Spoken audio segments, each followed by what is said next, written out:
Bienvenue sur cette formation Adobe Premiere Pro CC. Je vais vous enseigner ici les bases du logiciel. Je m'appelle Kevin Mandibour, je suis réalisateur et monteur vidéo depuis plus de 15 ans. J'ai réalisé plus d'une centaine de clips musicaux pour des artistes tels que Willy William, Gradure, Jul ou encore 113 et généré des millions de vues sur YouTube et sur les chaînes de télévision. J'ai également réalisé un long métrage en langue anglaise récompensé et distribué aux États-Unis. Je travaille également en tant que monteur vidéo et graphiste pour la chaîne C8. Cette formation se structure en plusieurs parties, ce qui facilitera votre apprentissage. Je vous propose dans un premier temps d'étudier les fonctions de base de la création d'un montage sur Adobe Premiere Pro. Nous verrons ensuite les effets vidéo. Nous aborderons ensuite la partie audio du logiciel, la création et la modification de texte, l'étalonnage numérique ou correction colorimétrique, l'incrustation sur fond vert et pour terminer, nous verrons l'exportation. À la fin de cette formation, vous trouverez deux travaux pratiques. Le premier est la réalisation d'un film publicitaire. Vous pourrez réaliser de A à Z le montage d'un film publicitaire que j'ai tourné il y a quelques années. Je vous fournis tous les médias. Dans un second temps, je vous propose un deuxième TP destiné à la création de vidéos de voyage. Maintenant que vous avez toutes les informations concernant la structure et mon parcours, je vous propose de passer à la vidéo suivante pour commencer votre apprentissage. Avant de commencer à vous montrer l'utilisation du logiciel Adobe Premiere Pro, je tenais à vous montrer comment vous organiser au niveau de vos fichiers sur votre ordinateur lorsque vous rentrez chez vous après un tournage et que vous avez pas mal de rush. Vous les stockez donc tout d'abord sur votre ordinateur, mais moi je vais vous donner quelques petits conseils qui vont vous permettre de bien vous y retrouver au fur et à mesure des années, parce que vous allez avoir de plus en plus de projets et c'est sûr que un ordinateur bien rangé c'est toujours plus pratique pour retrouver des archives. Moi ça m'arrive des fois d'aller fouiller dans des rushs de 2012, 2013 qui remontent à 5 ou même 10 ans parfois pour aller récupérer des images, vous savez, des images de stock shot ou des plans de coupe par exemple de Paris ou d'autres villes. Donc pour ça, en fait, je vais vous montrer comment vous organiser. Donc dans un premier temps, vous voyez là, on voit l'année 2019, donc je vais recréer avec vous pour vous expliquer un petit peu. Donc on va en créer un deuxième. Pour l'exemple, on va mettre 2020. Voilà.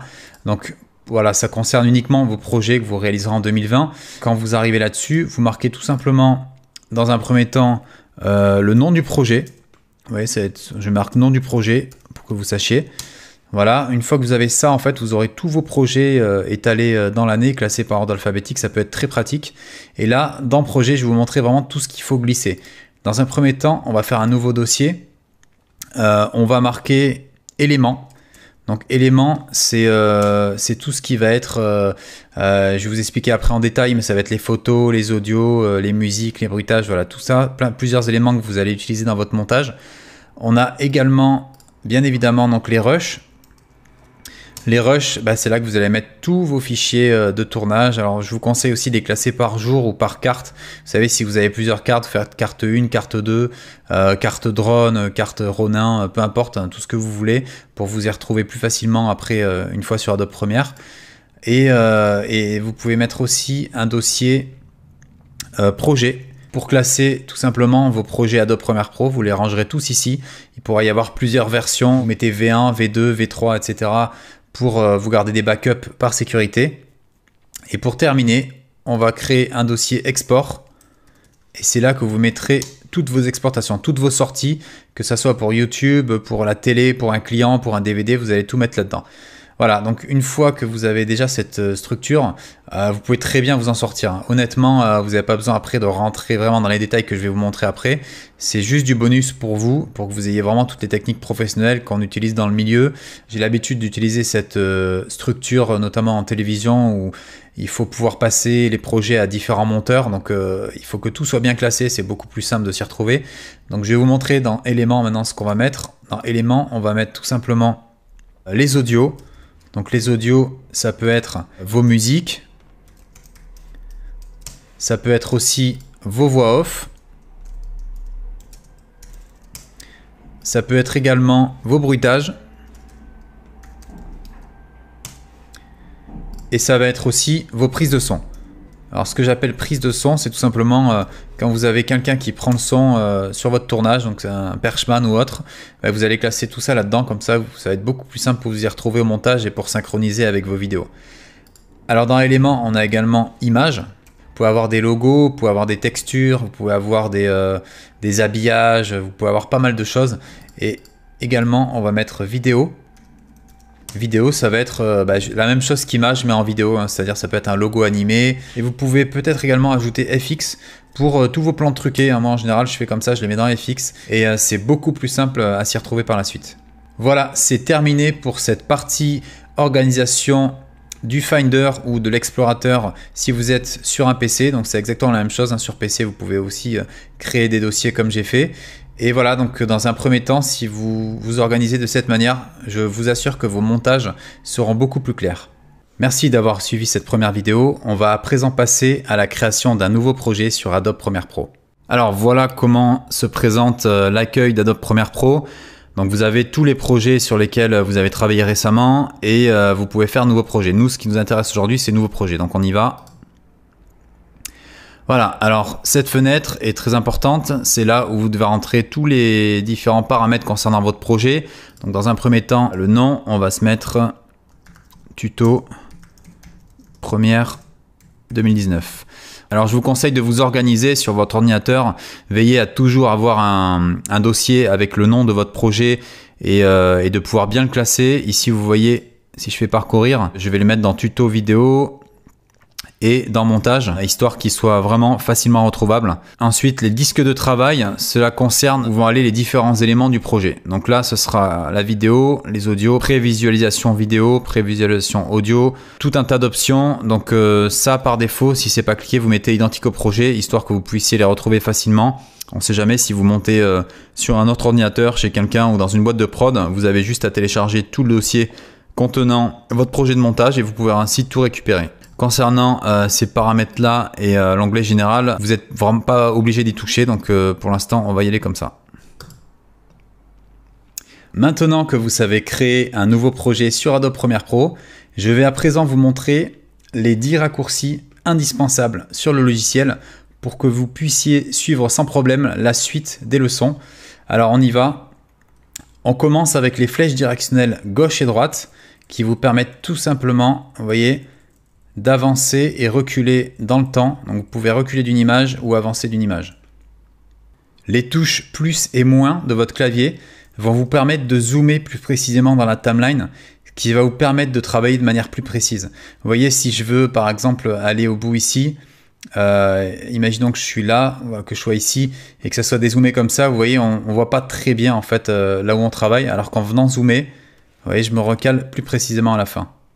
Un des outils indispensables sur Adobe Premiere Pro est le raccourci V qui vous permet de sélectionner la flèche que vous voyez là, qui me permet, vous voyez, de déplacer tous les blocs dans le montage. Donc là, si je passe sur un autre outil, celui-ci par exemple, vous voyez, quand j'ai ces deux flèches là, j'appuie sur V et ça repasse à l'outil de sélection. Le raccourci C vous permet de sélectionner le cutter qui va vous permettre de faire des coupes. Vous voyez, ici je peux couper et quand je rappuie sur V, eh ben, je peux sélectionner les plans. Les raccourcis J, K et L vous permettent de naviguer dans le temps. Quand j'appuie sur L, ça me permet d'avancer et quand j'appuie plusieurs fois, ça avance de plus en plus vite.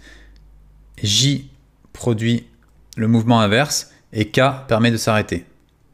Les touches I et O vous permettent de définir un point d'entrée et de sortie dans la séquence que je vous expliquerai dans la suite des leçons, ce qui vous permettra par la suite de faire vos exports et vos rendus. La touche Espace vous permet de lire en temps réel votre montage. Le raccourci clavier Commande S vous permet d'enregistrer votre projet. N'oubliez pas d'enregistrer régulièrement votre projet, vous pourriez perdre des heures et des heures de travail. C'est important à chaque fois que vous fassiez la moindre modif de penser à faire Pomme S ou CTRL S. Le raccourci Pomme Z ou CTRL Z qui permet d'annuler une action. Imaginons que j'ai fait une manip et que je ne voulais pas faire cette manip, Commande Z permet de revenir à la normale. Commande Maj Z permet de rétablir une action. Le raccourci Commande X va me permettre de couper un plan et de le coller à un autre endroit en utilisant le raccourci Commande V. Le raccourci Commande C, quant à lui, me permet de copier un plan et de le coller à plusieurs endroits différents de la timeline. Maintenant que vous connaissez les principaux raccourcis clavier sur Adobe Premiere, je vais vous enseigner la différence entre 4K et HD. Il était important pour moi d'ajouter à cette formation un petit cours sur la 4K et la HD afin que vous compreniez mieux les différences entre les deux formats. Alors d'un côté, vous avez la HD qui est composée de 1920 par 1080 pixels. Ça veut dire quoi? C'est tout simplement qu'il y a 1920 pixels en horizontal et 1080 pixels en vertical. La 4K, quant à elle, comporte 3840 par 2160 pixels, donc c'est beaucoup plus gros, et vous avez aussi un format annexe de 4K un peu plus large. Alors, la seule chose que je voulais vous expliquer ici, c'est tout simplement quand vous tournez des rushs en 4K, donc vous voyez le bleu ici, quand vous tournez des rushs avec cette résolution, vous avez la possibilité, quand vous montez dans des séquences en HD, de venir en gros zoomer dans l'image, parce que je vais vous montrer concrètement ce que ça fait. Vous voyez là, je vais déplacer mon bloc 4K. Regardez, vous avez tout ça de marge. C'est-à-dire qu'imaginons que là, le violet, c'est votre montage. Regardez, avec le bleu, là, avec le rush en 4K, vous pouvez aller zoomer des parties de l'image. Si je dézoome, vous voyez le 4K, vous voyez, on rentre à peu près là-dedans. En gros, à 50%, vous voyez, si je zoome, voilà, si je dézoome de moitié la 4K, vous voyez qu'elle rentre dans la HD. Et en fait, vous pouvez zoomer jusqu'à 100% parce que sa taille d'origine est beaucoup plus grande. Donc ça vous permet tout simplement dans vos montages de pouvoir cropper, c'est-à-dire rogner dans l'image 2 images 4K sur une séquence HD. Alors pour l'instant, peut-être que cette notion n'est pas très claire pour vous, mais vous découvrirez au fur et à mesure de mes leçons que bien connaître la différence entre HD et 4K vous permettra d'avoir plus de choix dans vos montages. Cette vidéo explicative des notions de 4K et HD est à présent terminée. Nous allons basculer à présent sur un petit exercice qui vous permettra de réaliser un superbe effet sur Adobe Premiere Pro en quelques clics. Alors pour réaliser ce premier exercice, je vous ai préparé un projet qui est déjà tout fait, comme je ne vous ai pas encore appris les bases du logiciel. C'est tout simplement pour vous montrer de quoi est capable Adobe Premiere Pro et vous inquiétez pas, vous apprendrez tout ça dans la suite de la formation. Donc une fois que vous avez ouvert le projet, donc stabilisation, vous allez venir ici dans le panneau projet. Alors si vous ne voyez pas le panneau projet, vous allez dans fenêtre et vous affichez le panneau projet en allant tout simplement dans projet et le nom du projet. Vous avez plusieurs éléments et je vous ai mis en dehors des dossiers l'élément Prague plan large. Alors vous allez venir glisser tout simplement avec le clic gauche appuyé ce rush là vers la séquence en bas. Voilà, ici c'est votre séquence ou votre timeline. Ce qu'on va faire maintenant, c'est qu'on va aller dans les effets ici. Alors idem, si vous ne voyez pas ce panneau, vous allez dans fenêtre et vous cliquez dans effets. Vous allez ensuite dans la barre de recherche et vous allez taper stab et glisser stabilisation, donc avec un clic gauche, dans le rush qui est ici. Là, vous allez attendre et regardez, après un petit temps de chargement, on peut voir que l'image est totalement stabilisée. Vous voyez, c'est assez bluffant, hein, on a l'impression que j'avais un stabilisateur, un GlideCam ou Steadicam ou Ronin. Regardez, vraiment, l'image est vraiment très stable. Alors, comme vous pouvez voir, ça a respecté ce que j'ai fait avec la caméra, c'est-à-dire que vous voyez, ça va vers la droite, après vers la gauche. Sachez que vous pouvez également dire à Adobe Premiere de maintenir un plan fixe. Alors, pour ce faire, vous allez tout simplement dans les options d'effets ici, alors idem, fenêtre, et puis vous cliquez dans options d'effets. Et là, vous inquiétez pas, il y a beaucoup de paramètres, ça peut faire peur au début, je ne vous ai pas encore expliqué, mais ne paniquez pas, on est juste là pour la démonstration. Vous allez aller tout simplement, vous voyez, vous avez un effet stabilisation, et dans résultat, au lieu de lissage, vous allez cliquer, vous allez mettre aucune animation. Voilà, vous avez juste ces étapes et là c'est terminé. Vous avez que ces étapes à faire. C'est juste pour vous montrer que maintenant, regardez, le plan est totalement stable. Vous pouvez voir la branche bouge toujours, hein, c'est pas une image fixe, c'est vraiment la vidéo. Vous voyez, c'est ultra stable, hein, on a l'impression que j'ai posé la caméra sur un pied. Ce petit exercice de démonstration est maintenant terminé. Je vous invite à suivre la suite de la formation pour commencer enfin votre apprentissage sur Adobe Premiere Pro. Alors nous voici sur Adobe Premiere Pro, voilà comment ça se présente. On a 4 fenêtres différentes. Dans la première, c'est tout ce qui concerne votre projet, c'est-à-dire vous allez mettre vos médias pour que ça soit du rush, un logo, une audio, une musique, etc. Vous avez plusieurs techniques pour importer un média. La première, c'est de double-cliquer. Et là, ça vous permet d'accéder directement à vos rushs sur votre ordinateur. Donc là, on va aller dans Médias, dans Montage vidéo et on va importer tous les rushs. Petit conseil, si vous êtes sur Mac, utilisez la touche commande pour pouvoir sélectionner plusieurs rushs un peu au hasard, ce qui vous permettra de pouvoir trier déjà par rapport à votre sélection. Sur PC, vous utilisez la touche contrôle. Si vous voulez tout prendre, vous faites commande A et ça permet de tout sélectionner. Et ensuite, vous faites importer. Une fois que vous avez importé tous vos rushs, vous allez voir ici un petit chargement qui vient de disparaître. Ça concerne l'uniformisation des rushs, ce qui permet ensuite à Premiere Pro de bosser plus rapidement sur vos médias. Donc en gros, il va créer des fichiers qui seront stockés sur votre ordinateur, là où je vous ai montré tout à l'heure, où vous rangez votre projet. Donc les rushs, dans un premier temps, vous pouvez voir qu'il y a différents logos. Alors les logos qui sont violets avec des pellicules, c'est tout simplement des vidéos dépourvues de son. Donc là, on a juste de la vidéo.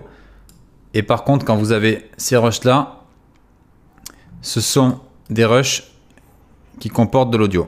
Alors, ce que je vous recommande en premier, c'est de tout glisser dans un nouveau dossier. Donc pour faire ça, vous créez avec le clic droit, nouveau chutier, et on va mettre rush.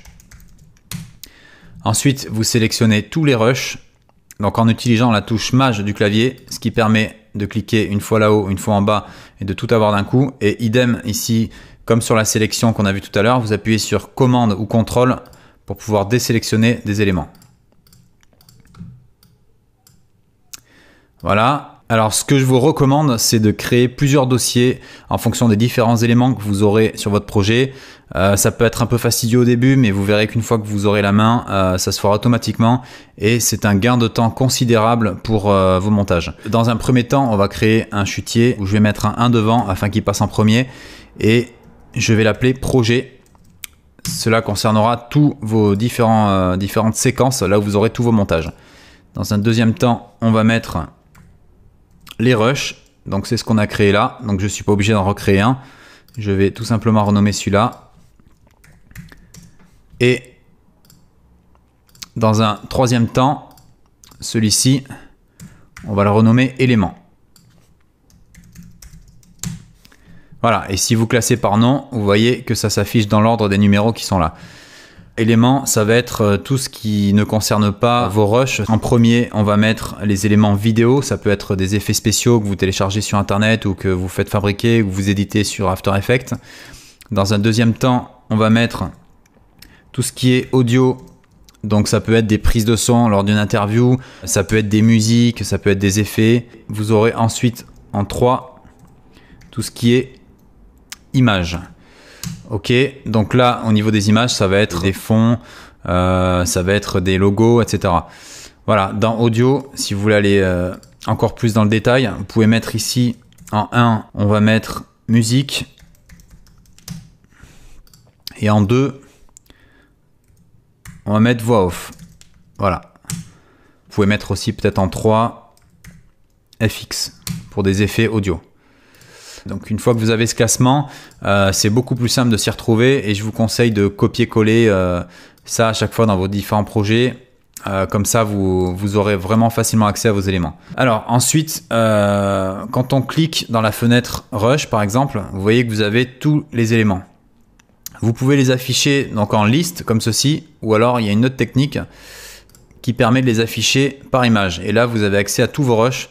Alors, certains préfèrent travailler comme ça, d'autres préfèrent travailler en liste pour s'y retrouver. Donc, comme vous préférez, ici c'est quand même pas mal pour voir un peu tout ce que vous avez, pour parcourir un peu tous les éléments. Et vous avez enfin un troisième mode d'affichage qui permet voilà, de zoomer et dézoomer à votre guise. Voilà, ensuite, vous avez un onglet ici. Vous voyez que Premiere va faire par défaut, c'est qu'il va ouvrir à chaque fois des nouveaux onglets dès que vous cliquez dans un dossier. Regardez, je fais vidéo et ça va ouvrir dans un nouvel onglet. Alors si vous voulez éviter ça, ce qui est assez contraignant parce que vous allez vous retrouver avec des tonnes d'onglets différents ouverts, c'est d'aller dans Premiere, dans les préférences, dans Général, vous avez ici Chutier, double-clic, ouvrir un nouvel onglet. Vous voyez, si vous préférez ouvrir directement au sein de la même fenêtre, vous faites ouvrir dans la fenêtre. Ensuite, vous pouvez paramétrer ici sur Mac avec commande. Je vais mettre par exemple ouvrir dans une nouvelle fenêtre et option ouvrir dans un nouvel onglet. Voilà, vous pouvez paramétrer comme vous voulez toutes ces options qu'on verra ensuite.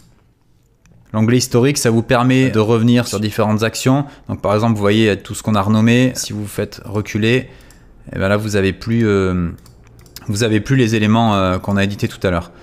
Donc ensuite, c'est très simple et c'est vraiment pratique quand vous faites, vous pouvez faire une bêtise sans faire exprès, vous pouvez revenir très facilement grâce à l'onglet historique. Pour créer une séquence, vous avez plusieurs méthodes. Alors la plus simple, c'est de prendre un rush. Vous sélectionnez de préférence un rush qui soit à 25 images par seconde. Et si vous voulez travailler en HD, c'est du 1920-1080. Mais à l'heure actuelle, on peut travailler en 4K, qui est le format 3840 par 2160. Donc là, je vais venir glisser tout simplement ce rush dans la petite icône qui est ici.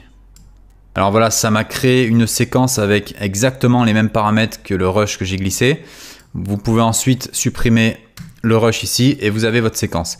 Alors, ce que je vous recommande, c'est de suite sortir votre séquence des rushs parce qu'elle n'a rien à faire ici et de surtout la renommer. Donc pour la sortir, on va revenir au dossier précédent et vous faites glisser la séquence dans projet. Et ensuite, vous la renommez, on va l'appeler des rushs. Donc des rushs, pourquoi des rushs? C'est tout simplement le nom que l'on donne à la première étape du montage qui est la sélection des plans. Alors la deuxième méthode pour créer une séquence, c'est de faire tout simplement clic droit, nouvel élément, séquence. À partir de là, vous avez un panneau qui s'ouvre et vous avez différentes fonctions. Alors moi, je vous conseille la méthode précédente, ce qui vous permettra de ne pas vous tromper au niveau des caractéristiques. Là, vous pouvez voir par exemple que par défaut, il propose Digital SLR 1080p à 25 images par seconde. Donc ça, voilà, c'est le format par défaut de la HD. Vous pouvez faire OK. Vous avez donc une nouvelle séquence et vous pouvez l'utiliser pour monter quelque chose en HD. Et enfin, vous avez une troisième méthode. Vous pouvez passer par Fichier, Nouveau et Séquence. Et ça vous emmène exactement au même menu. Voilà. Ensuite, dès qu'on a créé notre séquence, on va importer les éléments. Donc, on va aller dans les rushs et on va tout glisser. Donc, comme vous pouvez voir, avant de les importer, vous pouvez voir qu'il y a différents types de rushs. Il y en a à 25 images par seconde. On en a à 100 images par seconde et on en a à 29,97 images par seconde. Alors pourquoi ces différentes fréquences d'images? Tout simplement parce que pour cette image-là, j'ai décidé de la tourner en 100 images secondes pour pouvoir ensuite la ralentir au montage. Et 29,97, il s'agit de rush prise au drone. Pourquoi 29,97? Tout simplement pour pouvoir, une fois repasser en 25 images par seconde, les ralentir légèrement. Alors il y a deux solutions. Soit vous pouvez tout importer directement comme ceci. Donc j'ai maintenu Mage ici pour tout sélectionner, vous importer. Et ça vous permet de tout mettre dans la même séquence et Adobe Premiere fait automatiquement le job de tout calibrer comme il faut. Donc vous avez soit cette technique, là je fais Commande Z pour annuler, ou vous avez alors la technique de tout convertir en 25 images par seconde afin d'avoir des ralentis. Par exemple, si je mets ce rush là à 100 images par seconde, donc on va le glisser à l'intérieur. Donc là, je fais conserver les réglages existants. Il me demande si je veux les modifier. Non, je garde mes paramètres. Comme vous pouvez le voir, l'image est beaucoup plus petite par rapport à la séquence. Cette image a tout simplement été tournée en HD et la séquence est en 4K. Donc pour remédier à cela, il n'y a pas d'autre solution que de zoomer dedans. Et il y a une fonction sur Premiere qui permet de le faire directement, qui s'appelle définir sur la taille de l'image. Voilà, vous avez plusieurs choix. Ajuster la taille de l'image et définir sur la taille de l'image. Alors moi je vous recommande celui-ci qui permet d'effectuer un zoom sur l'image. Donc je vous montre comme ceci. Voilà, donc ça a effectué un zoom. Si vous allez ensuite dans options d'effet, vous allez voir qu'il a zoomé de 200%, ce qui vous permettra de voir à quel point l'image est zoomée. Une fois importé dans la séquence, vous pouvez voir que le drapeau est en vitesse réelle. Par contre, si vous voulez mettre au ralenti, vous pouvez directement, depuis ce panneau, faire modifier, métrage et changer la vitesse d'image par seconde par 25. Voilà, en faisant ceci, on passe d'une vidéo à 100 images par seconde à 25 images par seconde. Et là, comme vous pouvez le voir directement, la vidéo est déjà ralentie. On a ensuite l'onglet Info qui vous permet d'avoir des infos sur vos médias. Donc par exemple ici, on va glisser un rush et en cliquant sur le rush, on a des infos. Comme vous pouvez voir, pour glisser le rush dans la séquence, j'ai tout simplement sélectionné un rush et je l'ai glissé comme ceci. Ça glisse l'intégralité du rush et on va apprendre maintenant à sélectionner la partie qui nous intéresse. Donc pour ce faire, je vais les afficher de cette manière. On va aller prendre l'image du building qui s'ouvre ici. Donc pour sélectionner une partie d'un rush, vous vous mettez au point d'entrée que vous désirez. Par exemple ici, j'ai envie d'avoir le magnifique flair. Donc vous mettez ici, vous appuyez sur I ou marquer l'entrée, ce qui vous permet de marquer l'entrée de votre média. Vous appuyez sur espace pour lire et quand vous êtes satisfait, vous rappuyez sur espace et vous mettez un point de sortie avec la touche O ou la parenthèse. Ensuite, vous cliquez sur votre rush comme ceci et vous faites glisser dans la séquence sur la piste 1 et voilà, c'est enfin dans votre montage. Vous avez ensuite l'onglet explorateur de médias qui vous permet de parcourir votre ordinateur. Vous pouvez par exemple accéder à différents projets. Donc si ici je prends les projets, je vais aller chercher sur ce projet là, j'ai un montage et en cliquant ici, ça vous permet d'ouvrir le montage et d'aller récupérer des séquences. Donc ça c'est très pratique si par exemple vous faites des vidéos YouTube et que vous voulez récupérer un montage d'animation de votre logo, vous allez tout simplement dans l'explorateur de médias, vous ouvrez la séquence et vous pouvez y accéder. Voilà, par exemple ici, je vais cliquer dans séquence et si je prends cette séquence là, ça me permet d'afficher un montage que j'ai déjà effectué et vous pouvez tout simplement aller l'importer en le glissant dans vos projets. Je vous conseille de glisser l'explorateur de médias et de le mettre soit ici, mais moi je le mets ici par habitude. Et en ouvrant ensuite le dossier des projets, vous faites glisser le montage, ce qui vous permet de tout récupérer avec les rushs, les musiques, les éléments. Et là, vous pouvez enfin éditer le montage. Alors vous avez ici la fenêtre d'options d'effets, ça vous permet d'éditer votre média. Par exemple ici je le sélectionne, faites attention d'avoir toujours sélectionné parce que si vous mettez là et que c'est pas sélectionné, vous pouvez pas accéder aux options d'effets. Donc vous cliquez ici sur le rush, vous pouvez voir différents paramètres. On a dans un premier temps la trajectoire et ensuite l'opacité et la modification de vitesse. Par exemple si vous voulez modifier, vous allez cliquer ici, laisser appuyer la souris et déplacer vers la droite ou vers la gauche pour déplacer un rush. Donc, vous pouvez faire ça comme ça. Vous pouvez faire ça aussi du haut vers le bas. Vous pouvez zoomer l'image. Vous pouvez la dézoomer. Vous pouvez l'incliner. Vous pouvez changer l'opacité, ce qui vous permet de le rendre moins opaque. Mais ça, c'est surtout utile quand on a un autre rush en dessous, ce qui nous permet de mixer plusieurs éléments et modification de vitesse qu'on verra un peu plus tard. Quand vous voulez réinitialiser tous les effets que vous avez appliqués à un média, vous avez juste à cliquer sur réinitialiser et cela remet votre vidéo par défaut. Vous avez ensuite l'onglet marque qui vous permet d'accéder aux différentes marques que vous aurez fait sur votre séquence. Vous avez le panneau source qu'on a utilisé tout à l'heure pour importer un rush. Le panneau mixage, ça permet de régler les différents canaux audio de votre séquence. Et les métadonnées, ça permet d'avoir des informations sur n'importe quel média, mais de manière vraiment précise. Par exemple, ici, je vais cliquer sur ce média. On voit ici que c'est une vidéo, que c'est à 25 images par seconde, le début du média, la fin du média. Voilà, vous avez différentes infos qui sont vraiment très utiles. On a ensuite le panneau programme. Alors le panneau programme, c'est tout simplement votre montage final. Au sein de ce panneau, vous pouvez vous déplacer avec le curseur bleu en laissant appuyer.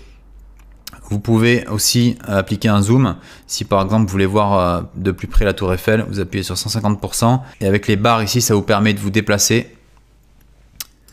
Voilà, pour revenir ensuite à la vue normale, vous faites adapter.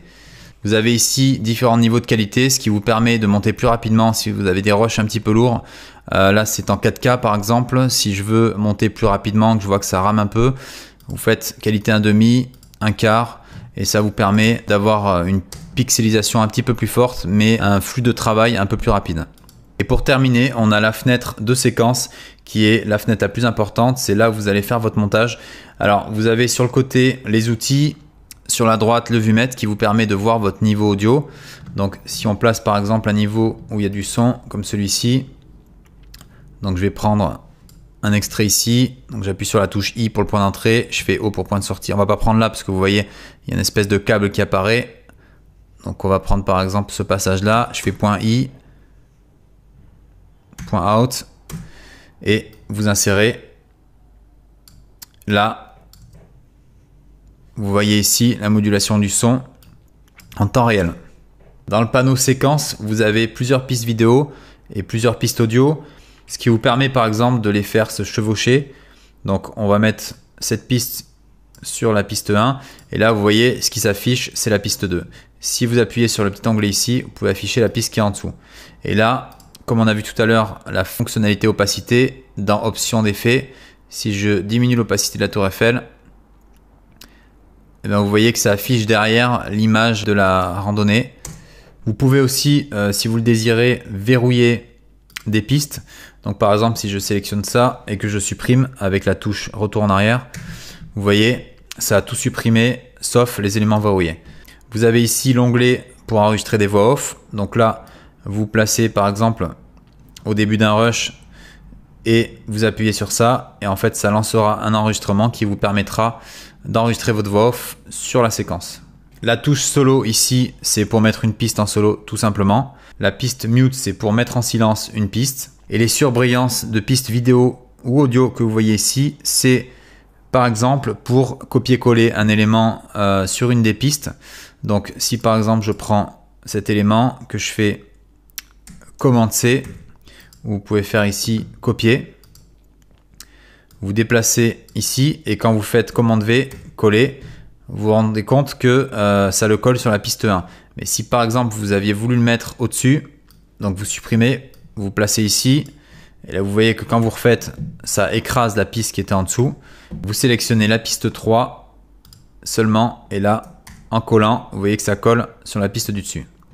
Alors, on va voir maintenant plus en détail la fenêtre source, qui est la fenêtre qui vous permet d'importer vos rushs dans la séquence. Par exemple ici, on a fait une sélection à partir du point d'entrée I et du point de sortie O. Donc retenez bien ce raccourci I et O qui vous permettent de faire des points d'entrée et points de sortie et sélectionner vos éléments. Une fois que vous avez fait votre point d'entrée, point de sortie et que vous avez votre sélection, vous pouvez soit glisser, comme je le fais depuis le début, les deux éléments sur les pistes vidéo 1 et audio 1 ou audio 2, vidéo 2, vous sélectionnez la place que vous désirez prendre. Vous pouvez n'importer que l'audio seulement de la vidéo. Alors pour ce faire, vous glissez déposez à partir de cette icône et là, ça ne dépose que le son. Idem pour la vidéo, je vais glisser déposer à partir de cette icône et là, ça ne dépose que la vidéo. Comme vous pouvez le voir sur la fenêtre source, vous avez également la possibilité de travailler en différentes résolutions, ce qui vous permettra de travailler plus rapidement si votre ordinateur n'est pas à la hauteur. Vous avez aussi la possibilité de zoomer dans votre image si vous voulez voir un détail. Et on a enfin les timecodes que vous voyez ici. Donc ce timecode là, il indique la durée de votre sélection. Donc vous voyez que si on déplace le point de sortie, on augmente cette durée. Et le timecode en bleu correspond au timecode du rush qui a été capturé grâce à la caméra. Alors un petit conseil, si vous voulez naviguer plus rapidement, vous pouvez utiliser les touches J, K et L de votre clavier. L permet d'aller vers l'avant, J permet d'aller vers l'arrière et K de faire pause. Quand vous appuyez plusieurs fois sur la touche L, ça vous permet d'augmenter la vitesse, comme vous pouvez voir ici. Et en reculant, c'est la même chose. Donc voilà, libre à vous de choisir si vous préférez naviguer en cliquant sur le curseur bleu et en le déplaçant, ou alors en utilisant les touches J, K et L. Alors comme vous pouvez voir, par défaut, Premiere vous propose un affichage.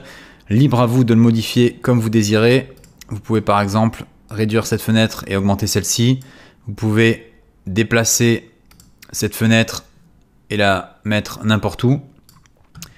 Et vous pouvez également enregistrer vos espaces de travail. Si par exemple on enregistre celui-ci, on va aller là-dedans, enregistrer comme nouvel espace de travail et on va faire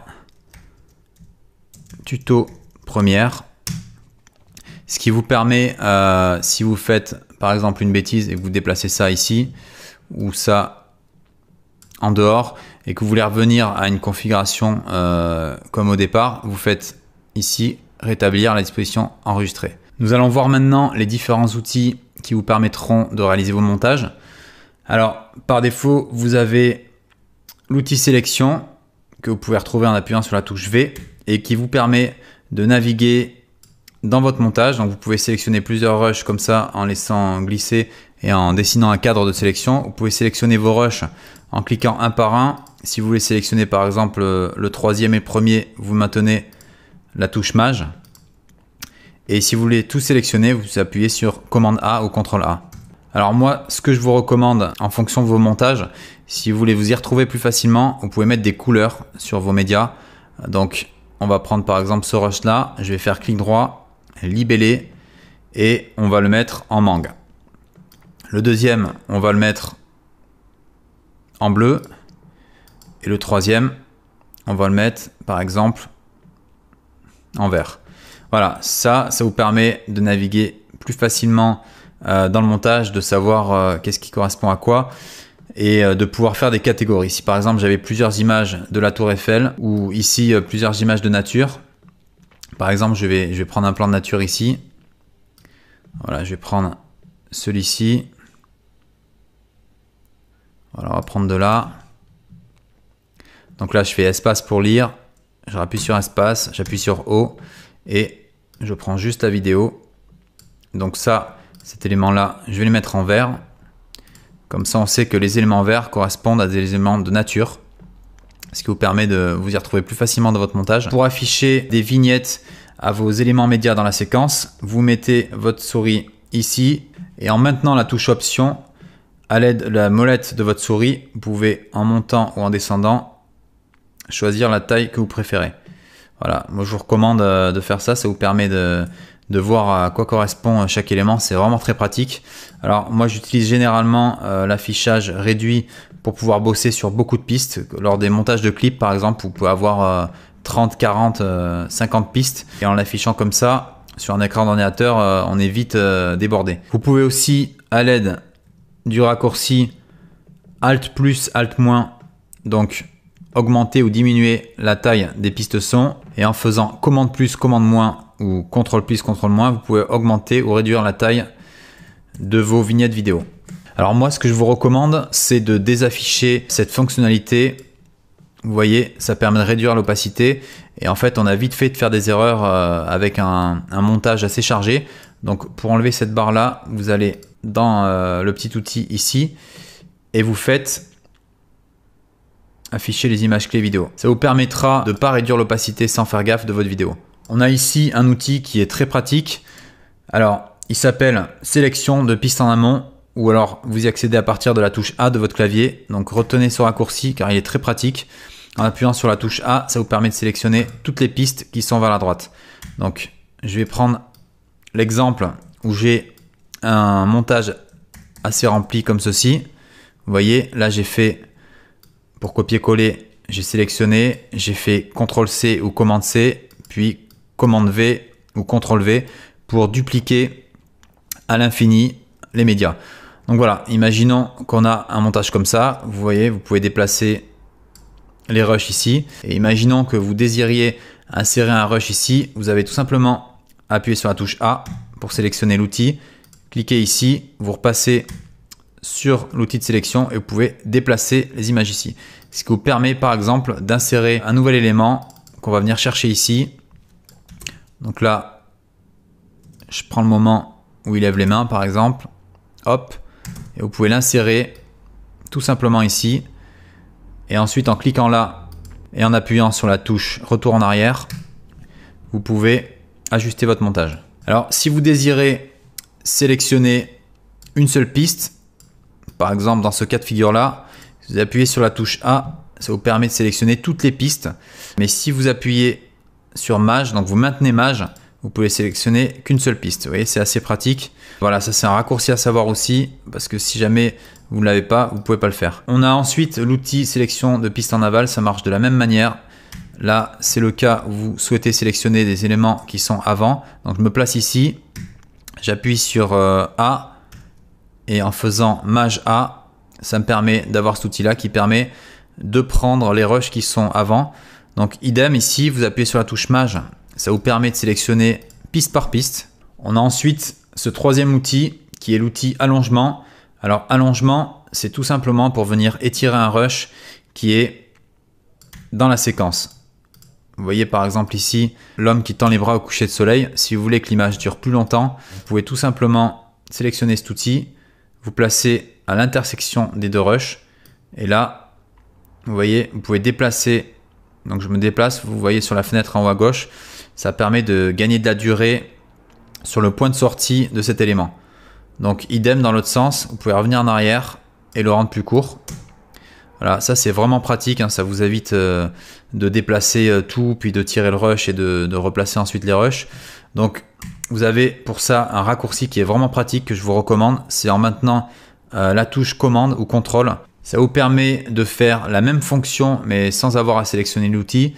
Vous voyez, en maintenant commande, hop, quand je fais ça, ça a déplacé la longueur de mon rush et ça a déplacé en même temps tout ce qui suit. Alors vous avez un autre outil, si vous laissez appuyer ici, vous avez déplacement de la coupe. Donc ça vous permet tout simplement de vous mettre, imaginons, on se met ici sur la coupe. D'ailleurs, vous voyez ici un magnétisme pour pouvoir choper vraiment l'intersection de deux plans. Vous maintenez la touche Maj. Ça va faire un espèce de magnétisme et vous voyez un espèce de petit triangle qui vous dit que vous êtes vraiment à l'intersection. Si je zoome, donc pour zoomer, vous pouvez zoomer comme ça ou à l'aide de la touche plus et moins.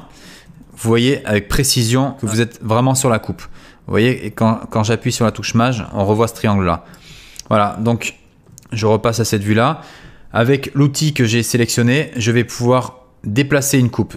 On va tout simplement étirer le rush en vert. Donc on va le faire finir plus tard et on va faire commencer plus tard le rush qui suit.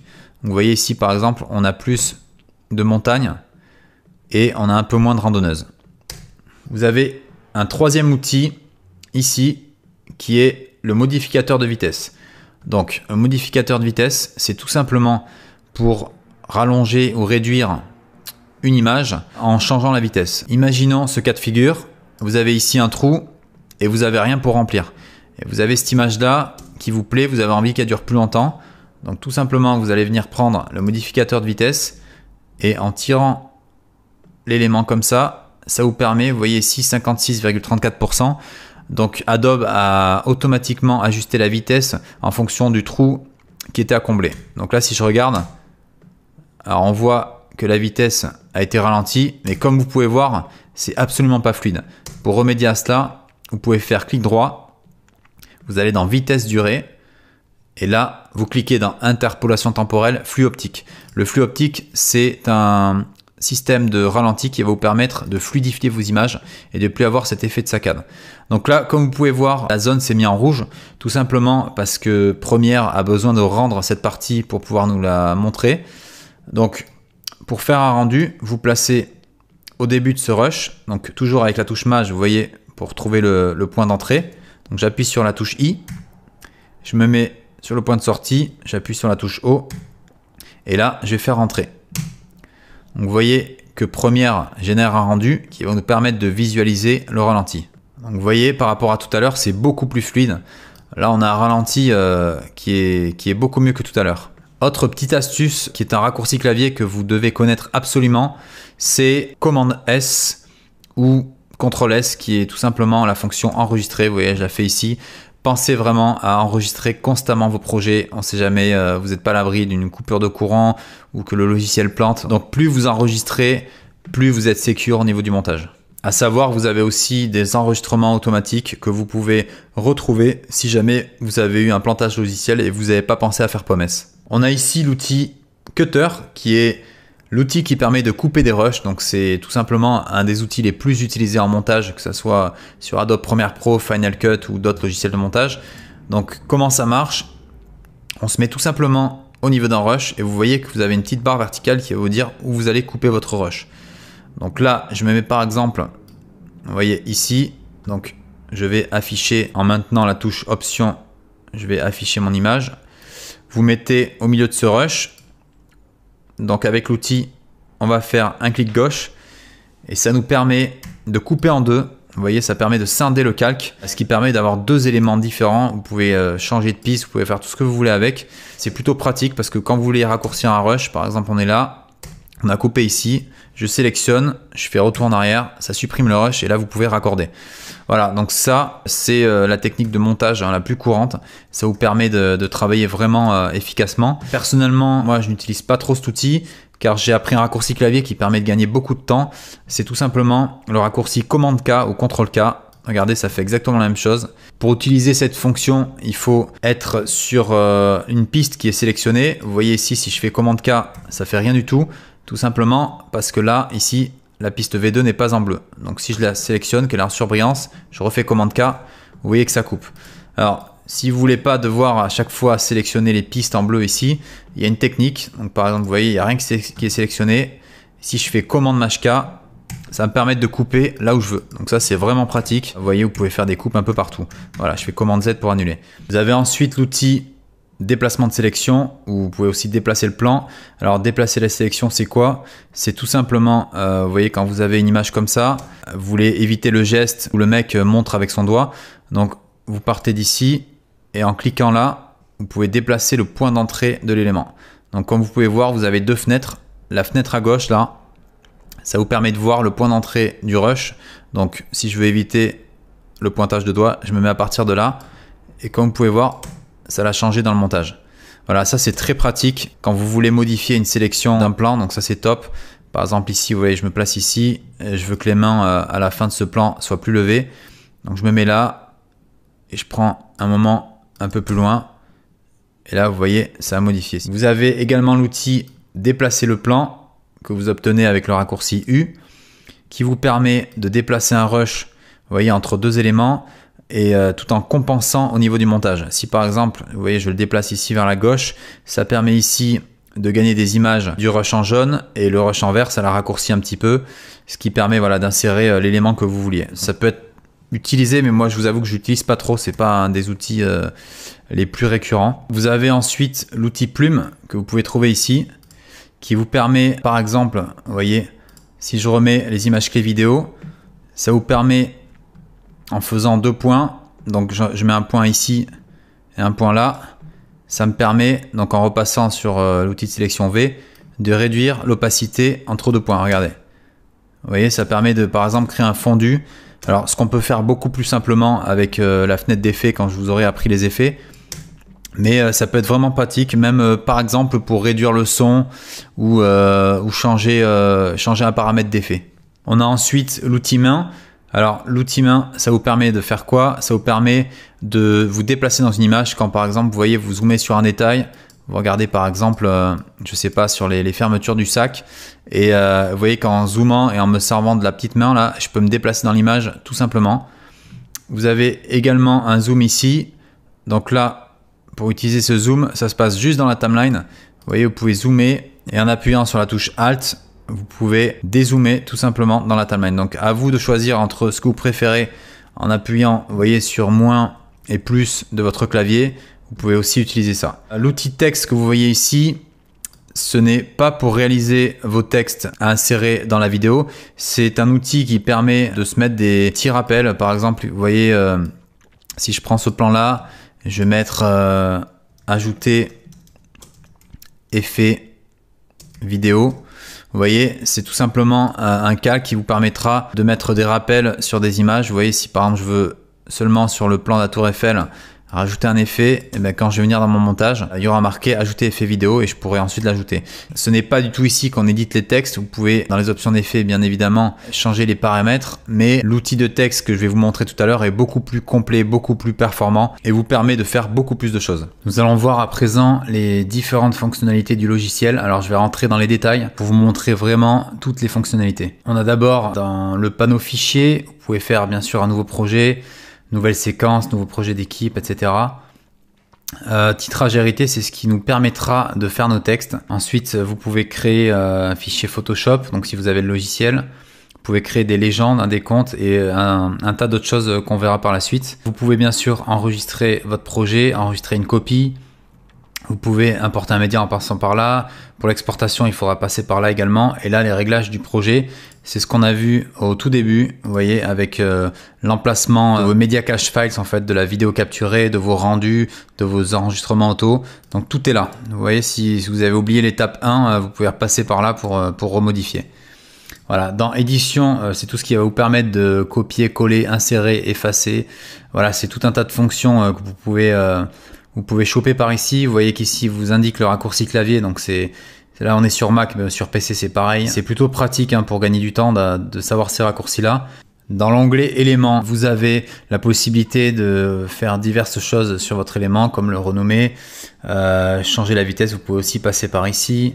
Dans séquence, vous avez une fonctionnalité qui est vraiment utile, c'est supprimer les espaces vides.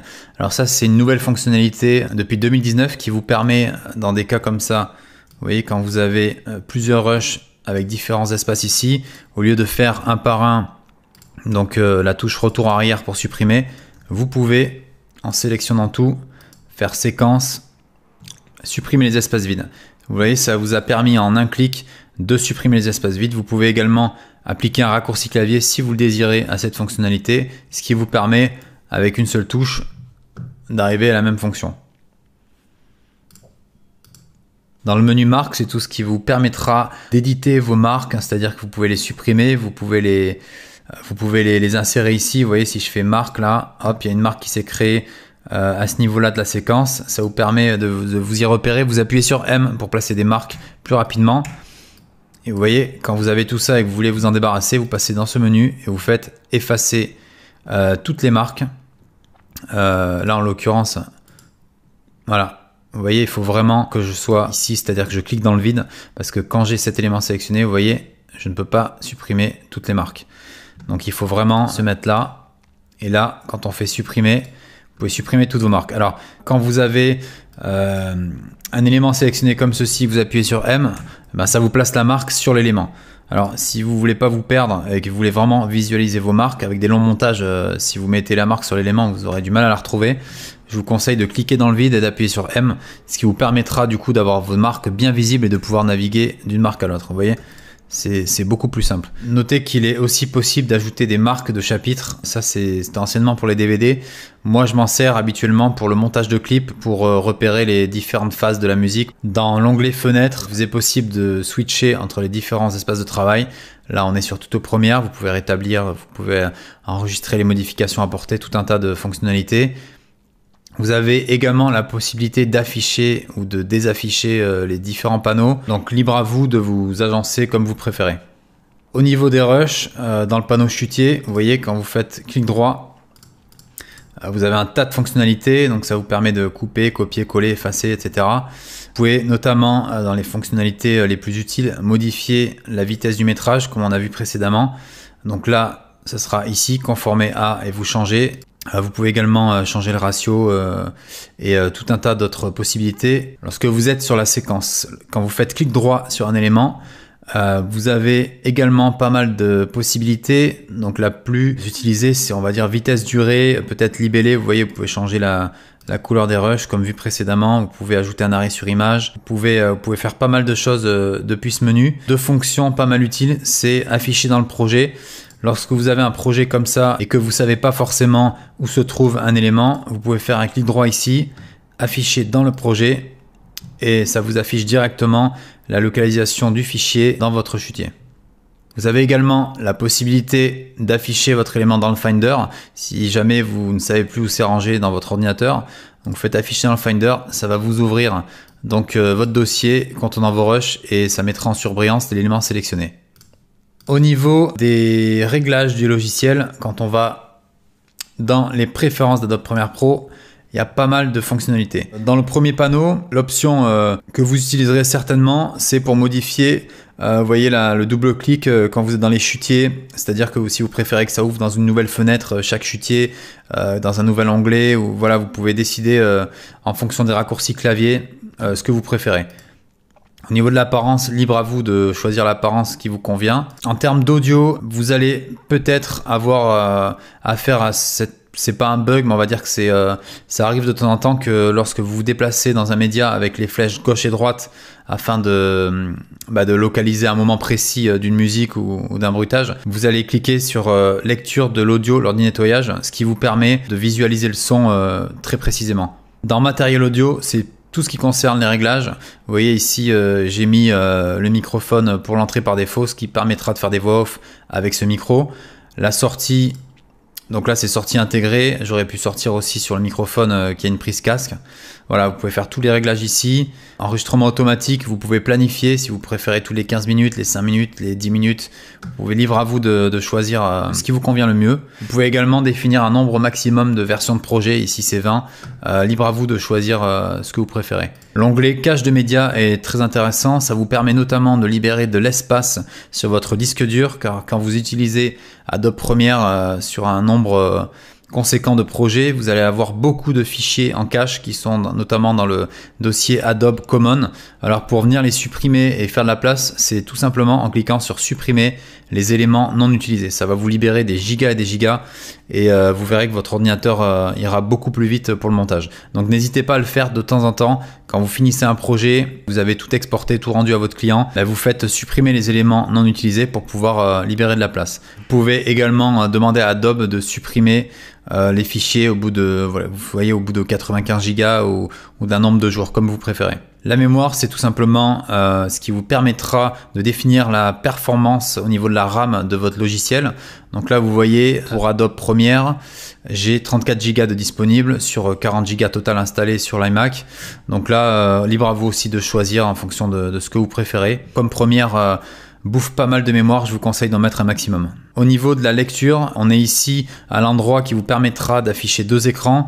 Donc lorsque vous branchez un deuxième écran, il y aura l'écran qui va apparaître ici. Vous n'avez plus qu'à cliquer dessus pour pouvoir l'afficher en diffusion simultanée sur deux écrans. Et enfin, dans l'onglet séquence, vous avez possibilité de définir la durée par défaut de la transition vidéo, de la transition audio ou d'une image fixe. Libre à vous de choisir ce que vous préférez. Vous voyez, moi j'ai mis par exemple 25 images, donc 1 seconde pour une transition vidéo. J'ai mis 1 seconde pour une transition audio. Libre à vous de choisir ce avec le quoi vous êtes le plus à l'aise. Et enfin, vous avez une option ici qui vous permet de lire après le rendu, c'est-à-dire quand vous appuyez sur la touche Entrée lorsqu'il y a une zone rouge sur votre séquence, ça va lire automatiquement le média.